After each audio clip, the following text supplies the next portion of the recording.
السلام علیکم دوستانو. ناز اقبال او ګلپاڼې بیا جنگ کړی.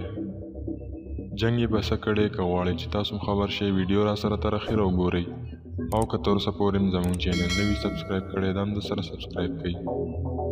دوستانو د پښتو ژبې دوه وتلي سندرغاړي ناز اقبال او ګلپاڼه همیشه یو بل سره مقابله کې وي، خو دا ځل د دوی تر مخ سخت جنگ راغلی.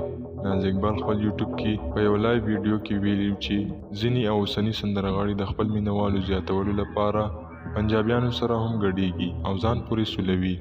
هغې ویل که داسې کار ما کولی نو اوس به ټولې دنیا پیژندم، خو ماته چې د پښتو کومه لاره ښودلې زه به په هغې کار کوم.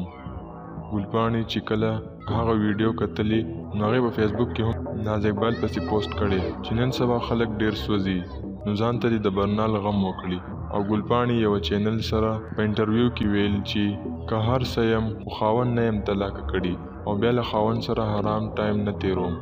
څه وخت مخکې هم ګلپاڼې او د ناز اقبال جنگ راغلی و، په لایو ویډیو کې هم جنگ راغلی و، خو بیا یې شکیله ناز روغه وکړه. تاسو د ناز اقبال او د ګلپاڼې د جنگ باره کې څه ویل غواړئ موږ ته په کمنټ کې ضرور ولیکئ. تر بلې ویډیو په لوی الله سپارم.